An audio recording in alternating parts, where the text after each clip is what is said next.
जय राम जय जय राम। श्री राम जय जय राम। बोलिए सियावर रामचंद्र भगवान की।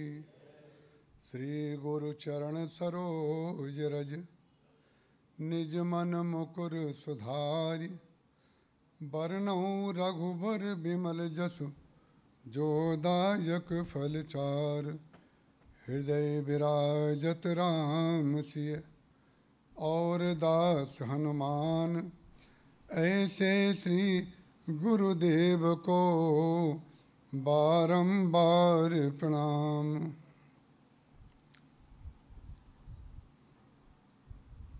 यहाँ पर जितने महापुरुष बैठे हैं, जिन जिन के श्रीमुख से हमने कुछ वचन सुने, उन सब ने ये अवश्य कहा कि हम उनकी शाखा हैं, हम उनकी शाखा हैं। किसी ने गुरु शाखा का प्रयोग किया, किसी ने नाना, किसी ने दादा, किसी ने कुछ कहा, तो फल तो शाखाओं में ही लगता है, मूल तो उसको पैदा करता है।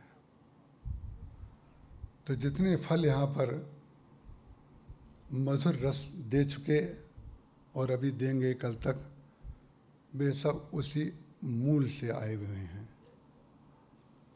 हम उस मूल के ही एक शाखा पूज्य बापू जी के चरणों में प्रणाम करते हैं।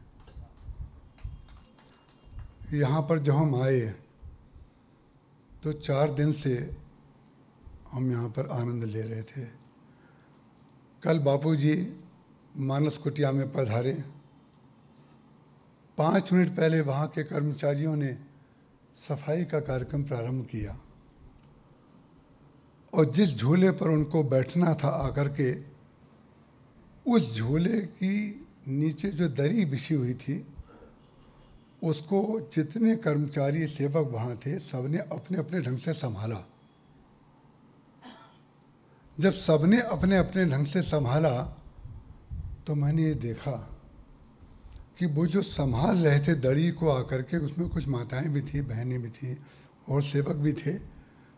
तो उनके संभालने को ढंग करके मुझे लगा कि कर्मचारी नहीं हैं, इनकी श्रद्धा कहीं से जुड़ी हुई है। ये श्रद्धेय के प्रति विनत हैं ये लोग। ये कार्य नहीं कर रहे हैं, ये सेवा कर रहे हैं, ये भक्ति कर रहे हैं।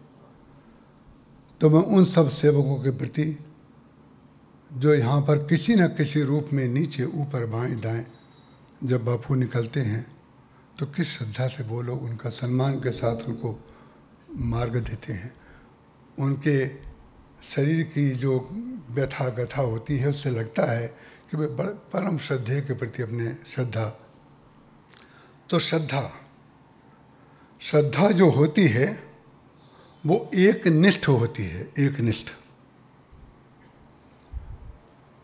और तो पार्वती जी की श्रद्धा, भवानी शंकरो वंदे श्रद्धा विश्वास रूपिणौ याभ्याम बिना न पश्यन्ति श्रद्धा शांतस्थमीश्वरम। पार्वती जी साक्षात श्रद्धा हैं और भगवान शंकर साक्षात विश्वास के घनीभूत स्वरूप हैं। जब श्रद्धा का स्वरूप वास्तव में जीवन में आता है तो चाहे वो समष्टि श्रद्धा हो, चाहे वो व्यष्टि श्रद्धा हो, लेकिन अपने श्रद्धेय के प्रति विनत होकर के वो समष्टि ही हो जाती है। जब पार्वती जी के विवाह के लिए सप्तर्षियों ने उनसे ये कहा था कि तुम शंकर जी के साथ विवाह का संकल्प छोड़ दो, हमने तुम्हारे लिए बहुत सुंदर वर खोज करके रखा है।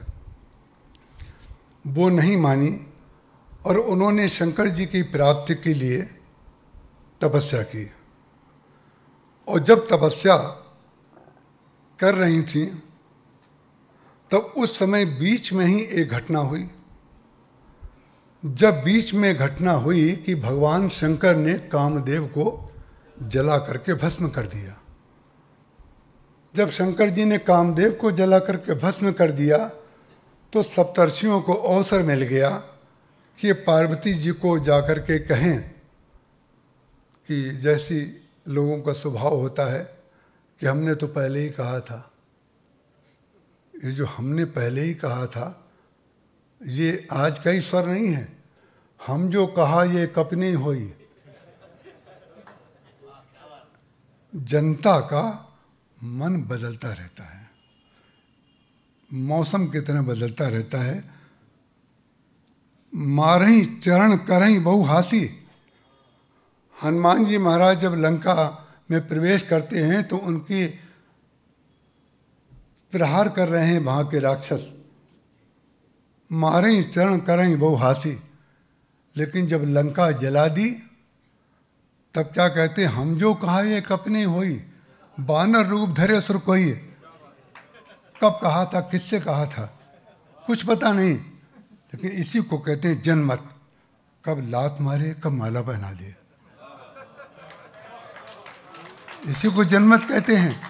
कब लात मारे कब माला पहना दे, उसी को जनमत कहते हैं। लेकिन ये मत जो है किसी श्रद्धा से जब जुड़ जाता है,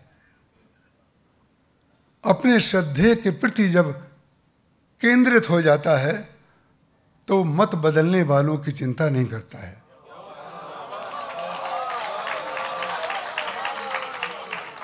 पहले कह रहे थे, बाद में कहते रहेंगे, हम तो बीच में रहेंगे। पहले कह रहे थे, बाद में कहते रहेंगे, इनका काम कहना है। टोपी नहीं लगाते थे तो भी कुछ कहते थे, टोपी लगाने लगे तो भी कुछ कह रहे हैं। कह रहे हैं राधे श्याम जी टोपी कब से लगाने लगे। आज सतुआ बाबा कह रहे थे कि टोपी का रंग तो पीला भी हो सकता है। हमने कहा आपको रंग दिख रहा है, हमें तत्व दिख रहा है।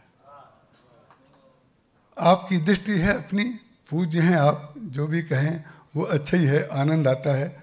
तो पार्वती जी ने कहा, जब कहा जाकर के सप्तर्षियों ने कहा, हमने तुमसे कहा था कि तुम जिससे विवाह करना चाहती हो ये उचित नहीं है। तो उन्होंने कहा, क्या हो गया, क्या ऐसी घटना हो गई जिसमें आप कह रहे हैं कि आपने हमने तो पहले ही कहा था। तो बोले शंकर जी ने काम को जला दिया, अब विवाह करने से क्या फायदा। लेकिन अब आप यहाँ पर एक सेकंड को रुक जाइए, विषयांतर नहीं हो रहा है, लेकिन किसी विषय को समझाने के लिए या प्रस्तुत करने के लिए किसी शैली का प्रयोग किया जाता है। हमारे गुरुदेव कहते थे कि पूज्य श्री राम किंकर जी महाराज की मैं बात कर रहा हूँ, जिनके चरणों में जो रात को मैं तेल लगाता था तलवे में, उसका परिणाम है यहाँ खड़े होना।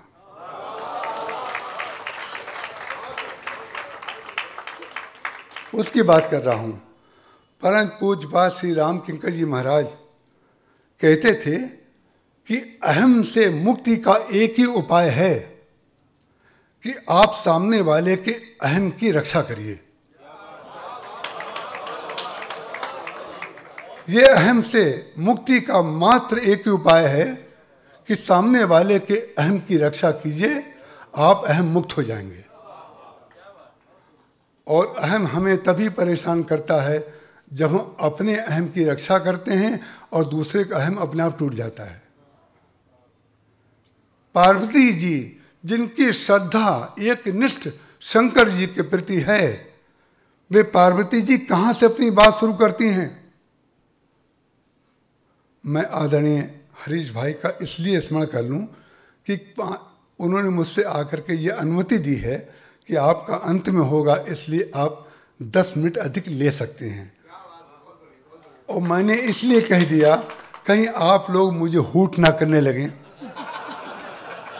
क्योंकि मेरे जब मैं यहाँ आता हूँ तो मुझे थोड़ा थोड़ा ये होता है कि भी अलग अलग बहुमत बहुपथ पंथ पुराना नहीं, यहाँ जहाँ तहाँ जगरो सो, गुरु कहो राम भजन नीको मही लगत राज डगरो सो। बहुमत हैं बहुपंथ हैं। मैं प्रारंभ में ही देखिए एक बात कहने वाला था, उसको भूल ना जाऊं, कहीं मुझे भूलने का रोग है, इसलिए कह दूं। मैं दो लोगों के प्रति बड़ा यहाँ पर श्रद्धा नमत हूँ। एक आदरणीय हरीश भाई, ऐसा संतुलित वक्तव्य मैंने आज तक मंच संचालक का नहीं देखा कहीं पर भी। और ऐसा पुत्र जो अपने पिता को गुरु की तरह आदर देता हो और अपने को मूक रह करके सबके पीछे रखता हो, ऐसे पार्थिव भाई जैसा पुत्र नहीं देखा। ऐसा पुत्र के अंदर अधिकार वृत्ति होती है और पता चल जाता है कि इनके पुत्र कौन हैं। किसी के परिवार में जाइए तो उसका पुत्र कौन है, उसकी पुत्री कौन है, पता चल जाता है। लेकिन पार्थिव भाई को खोजना पड़ता है कि वो कहाँ हैं। हम उनके प्रति, मैं उनकी व्यवस्था और उनकी निष्ठा और उनके जो संबंध हैं उसके द्वारा मैं बापू की ही बात कह रहा हूँ, जिनके आसपास वाले लोग इतने उच्च कोटि के हैं। तो महाराज जी ने कहा दूसरे के अहम की रक्षा करके आप अहम मुक्त हो सकते हैं। तो पार्वती जी ने ये नहीं कहा, उन्होंने भगवान विष्णु का ही बड़े गुण गिनाए, क्षीर सागर में रहते हैं, और अनेक अनेक गुण जब उन्होंने गिनाए तो उन्होंने कहा कि आप जो भी कह रहे हैं वो बिल्कुल ठीक कह रहे हैं, दूसरे के अहम की रक्षा करना। बोले आप जो कह रहे हैं बिल्कुल ठीक कह रहे हैं, महादेव अवगुण भवन विष्णु सकल गुण धाम। हम ये मानते हैं कि आप जो कह रहे हैं वो बिल्कुल ठीक है, लेकिन हमारी समस्या दूसरी है। महादेव अवगुण भवन विष्णु सकल गुण धाम, लेकिन जेहि कर जेहि सन, जिसका मन जिससे रम जाए सो जो उसका ते ही सन काम। उससे कार्य तो केवल उसी का ही होता है जिसका मन जिससे रम जाए। आपकी जानकारी ज्ञान है और हमारी निष्ठा भक्ति है। आपकी जानकारी जो है वो ज्ञान है, आप बिल्कुल ठीक कह रहे हैं, लेकिन हमारी लाचारी ये है कि हमारी निष्ठा, हम अगर अपना जीवन का सर्वस्व अपने शिव पर लुटा चुके हैं तो आपके ज्ञान से हमें क्या लेने देना। जो तुम औते हो, अगर आप पहले आ जाते, देखिए ये अहम की रक्षा करना। बोले अगर आप पहले आ गए होते, अरे भूतकाल में जाकर के भी किसी के वर्तमान को संतुष्ट किया जा सकता है। बोले अगर आप पहले आ गए होते तो काश हम आपकी बात मान लेते, लेकिन अब तो हम अपना जीवन सब दे चुके हैं। जब अपना जीवन दे चुके हैं उसके बाद आप किसी और को देने के लिए कह रहे हैं तो ये संभव नहीं होगा। गोस्वामी तुलसीदास जी महाराज की भी यही श्रद्धेय दृष्टि क्या है। गोस्वामी तुलसीदास जी महाराज की श्रद्धेय दृष्टि, जिनका जन्मोत्सव हम मनाने के लिए यहाँ पर उपस्थित हुए हैं, वे कह देते हैं काम स्वरूप प्रताप दिनेशु से सोमु से शील गणेशु से माने, हरिचंद्र से सांचे बड़े विधि से मघवा से महीप विषय सुख साने, सुख ते मुनि सारग ते भक्ता तेरे जीवन लोमस ते अधिकाने, अरे एते भय तो कहा तुलसी जो पे राजीव लोचन राम न जाने। कुछ भी हो जाए, काम स्वरूप कोई भक्ति कितना भी सुंदर हो, प्रताप दिनेश से सोम से शील गणेश से माने, सब कुछ आप जानते ही हैं। लेकिन एते भय तो कहा तुलसी, ये सारी उपलब्धियां प्रयासजन्य होती हैं, लेकिन जो पे जाने की जीवन राम न जाने, ये कृपा साध्य है। ये भगवान जब कृपा करते हैं, अति हरि कृपा जाहि पर होई, पाँव देई एहि मार्ग सोई। भगवान की बहुत बड़ी कृपा किसी के ऊपर हो तो उसका पाँव जो है वो सत्संग की ओर जाता है। गोस्वामी तुलसीदास जी महाराज ने काकभूषण जी की बात हमारे जालान जी कमरे में आके कह रहे थे कि काकभूषण जी की चर्चा कभी कभी प्रवचन में होती है तो बहुत अच्छी लगती है। काकभूषण जी महाराज भगवान के विशेष कृपा पात्र हैं। एक बार महाराज जी ने मुझसे पूछा था, देखिए बापू के कारण मुझे एक साहस मिलता है, ये साहस मिलता है कि यहाँ पर कुछ भी कहा जा सकता है। हमारे महाराज जी ने मुझसे पूछा एक बार कि अगर तुम्हारा विवाह होता, वही जो तुम होते मुन की नहीं, अगर तुम्हारा विवाह होता और तुम्हारा पुत्र होता तो तुम उसका क्या नाम रखते? तो मैंने कहा काकभूषण जी। महाराज जी ने कहा तब तो अच्छे हुआ विवाह नहीं हुआ, क्योंकि तुम तो काकभूषण रख देते, तुम्हारी पत्नी काकभूषण स्वीकार नहीं करती। क्योंकि अभी हमारी प्रीता है काकभूषण नाम के कारण। तो काकभूषण जी महाराज क्यों मुझे अच्छे लगते हैं कि कल्याण में एक चित्र छपा था कि बालक राम जी काकभूषण जी को कौवे को अपने हाथ से दुलारा रहे हैं। बस उस चित्र को देख करके मैं मोहित हो गया। अब मोहित हो गया तो हो गया। तो काकभूषण जी मुझे बहुत अच्छे लगने लगे। लेकिन काकभूषण जी महाराज जब भगवान बालक होते हैं छोटे, तब तक तो अयोध्या में रहते हैं। जो ही पढ़ने के लिए चले जाते हैं बोले अब अयोध्या किसी काम की नहीं, क्योंकि अब तो प्रभु हमारे चले गए पढ़ने, हमें दर्शन मिल नहीं रहे हैं। जब दर्शन हमें नहीं मिल रहे हैं तो हमें उस अयोध्या में क्या रहना है, क्योंकि जहां पर हम भगवान का ध्यान करेंगे वही अयोध्या हो जाएगी। तब कहाँ चले जाते हैं? वो सुमेरु पर्वत पे चले जाते हैं।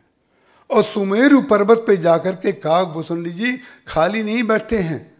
ऐसा नहीं है कि किसी धाम में रह करके ही हम साधना कर सकते हैं। व्यक्ति जहाँ पर हो वहाँ पर वो धाम बना सकता है, जहाँ पर हो वहाँ पर धाम बना देगा। काकभूषण जी महाराज सुमेरु पर्वत पर 4 प्रकार की साधनाएं करते हैं। 4 प्रकार की साधनाएं और 4 शिखर हैं सुमेरु पर्वत पर। चारों शिखरों पर 4 वृक्ष लगे हुए हैं और चारों वृक्षों के नीचे अलग अलग प्रकार की साधना काकभूषण जी महाराज करते हैं। पीपर तरुतर ध्यान सुधरे, पीपल के वृक्ष के नीचे बैठ करके वो ध्यान करते हैं। पीपल के वृक्ष के नीचे ध्यान करते हैं, इसका तात्पर्य क्या हुआ? पीपल का वृक्ष नीचे से होता है बहुत मोटा और ऊपर से उसके पत्ते जो होते हैं वो बिल्कुल जरा सी हवा चले तो सबसे पहले पीपल के ही पत्ते हिलते हैं। पीपर पात सरिस मन डोला। रामचरितमानस में सारी चीज़ें ताना बाना बिल्कुल बुना हुआ है, उसमें कुछ करना नहीं है, केवल बस ध्यान से उसको पढ़ना है। गोस्वामी तुलसीदास जी महाराज कह रहे हैं पीपल तरुतर ध्यान सुधरे। बोले पत्ते जो होते हैं वो हिलते रहते हैं लेकिन मूल कभी नहीं हिलता है। तो ध्यान जो हम करें उसमें जो पत्ते हिलते हैं वो सांसारिक अनुकूलता और प्रतिकूलता के कारण हिलते हैं। बहुत अनुकूलता मिल गई तो भी पत्ते हिलने लगेंगे। मन जो होता है अनुकूलता में भी हिलता है और मन प्रतिकूलता में भी हिलता है, लेकिन मूल ना अनुकूलता में हिलता है ना प्रतिकूलता में हिलता है। तो ये मूल की शाखाएं हैं, सब ये मूल की शाखाएं हैं जितनी बैठी हुई हैं। किसी न किसी का मूल, किसी के मामा जी मूल, किसी के गुरु जी। इतने मुझे भूलने का बड़ा रोग है, कई बार मैं लिस्ट ले लेता हूँ, लेकिन यहाँ कितनी लिस्ट नहीं, यहाँ तो रजिस्टर रखना पड़ेगा, यहाँ लिस्ट से काम ही नहीं चलेगा। पीपर तर ध्यान सो धरई, जाप जग पाकर तरु करे। पाकर के वृक्ष के नीचे बैठ करके जप की साधना करते हैं। पाकर के वृक्ष के नीचे बैठ करके जप की साधना का क्या तात्पर्य हुआ? पाकरी का वृक्ष जो होता है बहुत घना होता है, उसमें नीचे से आप अगर देखें तो सूर्य निकला होगा तो कहीं भले ही आपको दिखाई दे जाए, अन्यथा आपको आकाश दिखाई नहीं देगा। तो जो जप करते हैं हम जप, उसमें घनत्व होना चाहिए। जाप जग पाकर तरु करेगी। घनत्व होगा, माने बाह्य वस्तु कोई याद ही नहीं रहेगी। छिन छिन लख सिय राम पद, ये है छिन छिन लख सिय राम पद, जानी आप पर नेह, करत न सपने वो लखन, बंधु मातु पितु गे। गोस्वामी तुलसीदास जी महाराज कहते हैं, लक्ष्मण जी महाराज प्रभु की कैसी सेवा कर रहे हैं, बार बार छिन छिन लख सिय राम पद, माने बार बार पुनि पुनि कपि चितव सुरत रहा था। जब कोई शब्द बार बार गोस्वामी जी लिख देते हैं, उसके पीछे कोई बहुत बड़ा कारण होता है। छिन छिन लख सिय राम पद, जानी आप पर ने है। जैसे हम अपने प्रति प्रेम करते हैं, वो वैसा प्रेम भगवान राम श्री सीता जी के प्रति करते हैं। छिन छिन लख सिय राम पद, जानी आप पर ने है, करत न सपने वो लखन, चित बंधु मातु पितु गे है। किसी सबकी स्मृति सबसे प्रेम है, सबसे प्रेम है, लेकिन मूल से जुड़े रहने के लिए जप में घनत्व के लिए विस्मृति का होना आवश्यक है। जब तक जप में विस्मृति नहीं होगी, स्मृति चाहे राग दे चाहे द्वेष दे, वो स्मृति बाधक बन जाएगी। इसलिए वो विस्मृति बहुत आवश्यक है। जब करते करते करते करते ऐसा घनत्व उनके अंदर, काकभूषुंडी जी महाराज के अंदर है, बोले जाप यज्ञ पाकर तुर कही, और फिर आम छा कर मानस पूजा। बोले आम के वृक्ष के नीचे बैठ करके वो मानस पूजा करते हैं। और मानस पूजा जो व्यक्ति करेगा, उसमें ठाकुर जी सामने तो होंगे नहीं। जैसे आप ट्रेन में जा रहे हैं, प्लेन में जा रहे हैं, और जो आपका पूजन का समय है वो प्लेन में बीच में आ गया, तो क्या करेंगे? जिन ठाकुर जी की सेवा हमने घर पर की थी, वही ठाकुर जी की सेवा हम प्लेन में बैठ के कर सकते हैं। तो लेकिन उसमें आवश्यक क्या है? बोले आम छाह कर मानस पूजा, तज हरि भजन काज नहीं दूजा। बोले आम छाह कर मानस पूजा, बोले आम के वृक्ष के नीचे मानस पूजा क्यों कर रहे हैं? बोले पूजा में रस का होना आवश्यक है, और आम का एक नाम संस्कृत में है रसाल। रसाल बोले अगर मानस पूजा के समय उसमें रस नहीं आएगा तो आंख बंद करते ही नींद आ जाएगी। आंख बंद करते ही नींद आ जाएगी, और नींद आएगी तो मानस पूजा कैसे करेंगे? बोले आम छाह कर मानस पूजा, तज हरि भजन काज नहीं दूजा। आप लोगों ने देखा होगा, तुलसी जी का जब विवाह होता है तो चारों खंबे जो बनाए जाते हैं वो गन्ने के बनाए जाते हैं। गन्ने के खंबे, तो गन्ने के खंबे क्यों बनाए जाते हैं? उसका तात्पर्य क्या हुआ? भगवान श्री विष्णु और तुलसी जब मिलित हो रही हैं, जहां विवाह हो रहा है, तो चारों ओर चारों दिशाओं में रस भरा हुआ डंडा भी होना चाहिए। जो लग रहा है खंबा, लेकिन उसके अंदर रस भरा हुआ है। संसार में मिठास जहां भी है वो गन्ने से ही निकली हुई है। गन्ने का खंबा बनाया जाता है। रसाल आम छाह कर मानस पूजा, तज हरि भजन काज नहीं दूजा। और बट तर कहो हरि कथा प्रसंगा, बट के वृक्ष के नीचे बैठ करके वो कथा करते हैं। बट के नीचे बैठ करके कथा करते हैं। मैंने महाराज जी से पूछा था कि महाराज जी, शंकर जी बट के वृक्ष के नीचे बैठ करके ही कथा क्यों करते हैं? तो महाराज जी ने कितना सुंदर उत्तर दिया, मेरे रोम जितने रोम हैं उतने अगर जन्म हो जाएं, उतने जन्मों में मैं अपने शरीर की चमड़ी उतार करके उनकी जूती बना दूं तो भी उनकी कृपा से कभी उर्ण नहीं होऊंगा। इतनी कृपा उन्होंने एक एक वाक्य की बोल करके की है। जो उन्होंने लिखा है, जो उन्होंने प्रवचनों में बोला है, वो एक अलग ज्ञान समुद्र है। लेकिन उन्होंने जो कमरे में मालिश करते करते समझाया है, वो एक अलग कथा है। कमरे में एकांत में अकेले अकेले बैठे हुए हैं, जिसमें कोई नहीं है। जहां पर कोई नहीं है, मैंने महाराज जी से एक बार कहा था कि महाराज जी, मैं आपकी जीवनी लिखना चाहता हूं। छतरपुर की बात है, मध्य प्रदेश में छतरपुर। और उस समय महाराज जी को नहलाने के लिए मैं बाथरूम में बैठा चुका था चौकी के ऊपर। तो महाराज जी ने कहा तुम भी ऐसे ऐसे समय में प्रश्न किया करते हो, इस समय नहलाने का समय है, इस समय जीवनी लिखने का। तो बोले खैर कोई बात नहीं, लेकिन जीवनी के लिए सबसे अच्छी बात यह है, जीवनी में तो प्रशंसा लिखी जाती है, तो प्रशंसा करने के लिए सबसे अच्छा स्थान यही है कि हम भी अकेले हैं, तुम भी अकेले हो, खूब प्रशंसा करो, मैं बैठ करके सुनूंगा। ये सब कह दिया। कहने के बाद उन्होंने कहा, जब कमरे में आ गए, जलपान कर गए, फिर महाराज जी को अभ्यास था थोड़ी देर लेट जाने का। उस समय लेटने से पहले जब मैंने तकिया लगा दी तो महाराज जी ने कहा कि भाई देखो, जीवनी जो लिखी जाती है उसके लिए एक भावस्थिति की जरूरत होती है, वो कल्पना नहीं होती है, वो भाव राज्य होता है। वो भावस्थिति की जरूरत क्यों पड़ती है? बोले तुम अभी युवा हो और मैं वृद्ध हूँ, और तुम मेरे शिष्य हो, मैं तुम्हारा गुरु हूँ। ना जाने कितने कार्य हम ऐसे करते होंगे जो तुम्हें लगते होंगे ऐसा नहीं करना चाहिए और ऐसा करना चाहिए, लेकिन डर के मारे बोलते नहीं हो।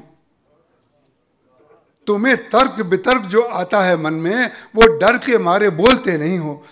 लेकिन ध्यान रखना, जब मेरे कार्य में जो करना चाहिए, जो नहीं करना चाहिए, दोनों में तुम्हें एक ही वस्तु दिखाई देगी, तब जीवनी लिखने का समय आएगा। कर्तुम अकर्तुम अन्यथा कर्तुम, जो अन्यथा है वो भी कर्तुम ही है, अकर्तुम जो है वो भी कर्तुम ही है। जब सबका भेद मिट जाएगा, जब एकत्व स्थिति आ जाएगी, उसके बाद जीवनी शुरू होगी। चाहे वो उस गुरुदेव की जीवनी शुरू हो, चाहे गोस्वामी तुलसीदास जी की जीवनी शुरू हो, चाहे बापू की जीवनी शुरू हो। जीवनी तो तभी शुरू होगी जो करते हैं वो ठीक करते हैं। जब तक ये समझ में ना आ जाए तब तक हम जीवनी क्या लिखेंगे? तो गोस्वामी तुलसीदास जी महाराज जी ने कहा, मैंने कहा पीपल के वृक्ष के नीचे बैठ करके क्यों कथा करते हैं, वो बट के वृक्ष के नीचे? तब उन्होंने कहा, बट वृक्ष ही एक ऐसा होता है जिसकी अनेक शाखाएं ऊपर से नीचे निकलती हैं। यद्यपि ऊर्ध्व मूल मध्यस्वाखा, गीता में कहा गया है जिसका मूल जो है ऊपर है, लेकिन ध्यान रखिएगा, जो गीता में कहा गया है ऊपर मूल है, ये तो ज्ञान तत्व है, लेकिन उसका मूल नीचे है, ये भक्ति तत्व है, जो दिखाई नहीं दे रहा है लेकिन है। गंगा, यमुना और सरस्वती, तीनों को कहते हैं त्रिवेणी। प्रयागराज में त्रिवेणी है। ये त्रिवेणी का तात्पर्य, वहां तो गंगा जी और यमुना जी दिखाई देती हैं, सरस्वती कहाँ दिखाई देती हैं? तो हमारी संस्कृति क्या है, हमारी मान्यता क्या है? जो दिखाई दे रहा है उसको भी मानो, जो नहीं दिखाई दे रहा है उसको भी मानो। जो मूल है, जो मूल है अंदर, शाखाएं बाहर दिखाई देंगी, फल बाहर दिखाई देगा, लेकिन मूल दिखाई नहीं देगा। और दोनों को, जब तीनों को हम मिला देंगे, तीनों को मिला देंगे, उसके बाद हम विलीन हो जाएंगे समुद्र में। देखिए, जब तक शक्कर और पानी दिखाई दे रहा है, तब तक एक का नाम शक्कर है और एक का नाम पानी है। लेकिन जब दोनों मिल जाएंगे तो ना पानी रहेगा ना शक्कर, फिर शरबत हो जाएगा।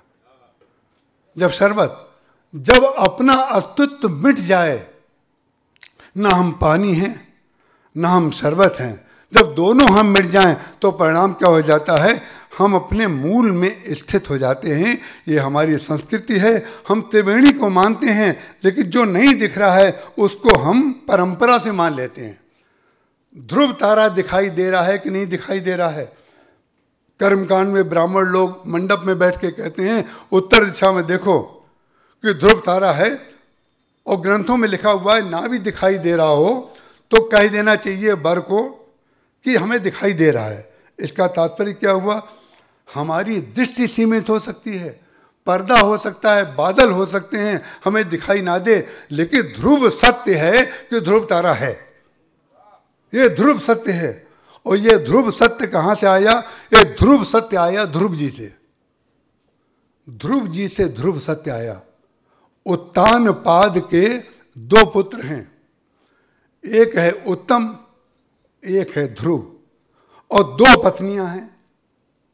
दो पत्नियां हैं, एक का नाम है सुनीति और एक का नाम है सुरुचि। सुरुचि और सुनीति दो उनकी पत्नियां हैं और दो पुत्र हैं, लेकिन नाम जो रखा गया उत्तानपाद। ये उत्तानपाद नाम क्यों रखा गया? उत्तानपाद का तात्पर्य होता है जिसका पैर ऊपर हो। जिसका पैर ऊपर हो उसको कहेंगे उत्तानपाद, जिसका पैर ऊपर रहता है। और जब पैर ऊपर रहता है तो सिर नीचे अपने आप हो जाएगा। और सिर नीचे क्या हो गया? बोले जब ध्रुव गोद में बैठने के लिए चले तो उत्तम तो पहले से बैठा हुआ था। उत्तम था सुनीत का पुत्र, सुरुचि का पुत्र, और ये थे सुनीत के पुत्र। लेकिन विचित्र बात है, सुरुचि के पीछे इतने मतवाले थे उत्तानपाद कि सुनीति को भूल गए। और यही मनुष्य की लाचारी है कि व्यक्ति को अपनी सुरुचि, अपनी रुचिता इतनी अच्छी लगती है कि वो सुनीति की अवहेलना कर देता है। जो व्यक्ति सुरुचि के प्रति बहुत जाए और सुनीति की अवहेलना करे वो उत्तानपाद तो है ही। लेकिन ध्यान रखिएगा, भगवान की कृपा जो होगी वो उत्तम पर नहीं होगी। भगवान की दृष्टि में उत्तम वो है जो भगवान का भक्त है। जिसके जीवन में भगवान की भक्ति नहीं है वो उत्तम नहीं है। इसलिए ध्रुव को नारद जी महाराज ने उपदेश किया, उनको भगवान का पद प्राप्त हुआ। श्रद्धेय की दृष्टि जो होती है वो श्रद्धा में निष्ठ होती है। गोस्वामी तुलसीदास जी महाराज कहते हैं भगवान की कृपा से क्या क्या संभव नहीं है। उन्होंने कहा कि भगवान की कृपा से सारे के सारे पत्थर तर गए, सारे के सारे पत्थर तर गए। लेकिन पत्थर तर ही नहीं गए, पत्थर तर ही नहीं गए। भगवान की विशेषता क्या है? भगवान पत्थरों को तार भी देते हैं और भगवान पत्थर को चैतन्य भी कर देते हैं। भगवान पत्थर से प्रकट भी हो जाते हैं और भगवान पत्थर बन भी जाते हैं। जो सबके लिए तैयार होगा वही पूर्ण होगा, पूर्ण। जो सबके लिए तैयार होगा वही पूर्ण होगा। और उस पूर्ण को समझने के लिए अपूर्ण दृष्टि से उसको नहीं समझा जा सकता। उसके लिए पूर्णता आवश्यक है। और हम क्यों कहें कौन पूर्ण कौन अपूर्ण?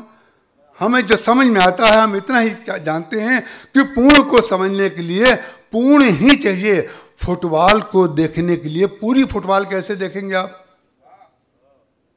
पूरी फुटबॉल जब आप एक साथ नहीं देख सकते तो ईश्वर को कैसे देखेंगे? किसी की पूर्ण दृष्टि को कैसे देखेंगे? अरे पूरी गेंद को एक साथ नहीं देख सकते जो आपके हाथ में है। जो हाथ में गेंद है हम उसी को एक साथ पूरा नहीं देख सकते तो हम कैसे कह सकते हैं कि हमने संसार को पूरा देख लिया? जब तक श्रद्धेय दृष्टि नहीं होगी, जब तक श्रद्धा हमारे अंदर नहीं होगी। पार्वती जी की तरह उन्होंने कहा कि तुमने जान काम अब मारा। तुम्हारी समस्या ये है कि तुम्हें लग रहा है कि अब विवाह की क्या जरूरत है, इन्होंने काम को मार दिया। ये तुम्हारी सबसे बड़ी समस्या ये है कि तुमने विवाह को काम से और शरीर से जोड़ लिया है। ये तुम्हारी समस्या है, हमारी नहीं है। तुमने जान काम अब मारा, अब लघु शंभु रहे सविकारा। बोले इसका तात्पर्य है अभी तक शंभु जो थे वो विकारी थे, अब विकारी हुए। ऐसे कैसे हो सकता है? बोले नहीं, हमरे जान, श्रद्धा क्या कहती है? हमरे जान सदा शिव जोगी, अज अनवद्य अकाम अभोगी। पर जितने गुण आप बोल रहे हैं वो सारे गुण आने बाकी नहीं हैं, वो तो उसके घनीभूत रूप है महाराज। जो आपको अब ज्ञान हुआ है वो पहले हो गया है। लेकिन ये तो मैं कह रहा हूं, लेकिन उन्होंने ये नहीं कहा। उन्होंने तो यही कहा कि तुम जो कह रहे हो महादेव अवगुण भवन विष्णु सकल गुणधाम, मैं तो यही जानती हूँ कि भाई महादेव अवगुण भवन है और विष्णु सकल गुणधाम है। दूसरे के अहम की रक्षा के लिए कृत संकल्प हो जाइए। राम राज्य बनाने की एकमात्र विधि यही है। दूसरे के अहंकार की रक्षा दिन रात करते रहिए। वो कि हम बहुत अच्छे, अरे आपके दर्शन कब होंगे, बड़ी कृपा आपकी, आपके चरणों को छू करके हमें गंगा जी के नहाने का सुख मिलता है। अरे इतना कह देने में क्या दिक्कत है, इतना कह देने में हमें क्या परेशानी है। यदि किसी के जीवन में राम राज्य बन सकता है तो हम आपके चरणों के धूल को सिर पर रखने को तैयार हैं, आपके चरणों को धो करके हम पीने को तैयार हैं, लेकिन बशर्ते राम राज्य बन जाए। मैं बापू के चरणों में प्रणाम करता हुआ, आप सबके चरणों में, जितने लोग यहाँ बैठे हैं सबके चरणों में प्रणाम करता हुआ, कोई त्रुटि हुई हो तो मेरा है और कोई विशेषता हुई हो तो मेरे गुरुदेव पूज्य श्री राम किंकर जी महाराज का है। मेरे पास इससे अधिक कोई शब्द नहीं है। बोलिए सियावर रामचंद्र भगवान की।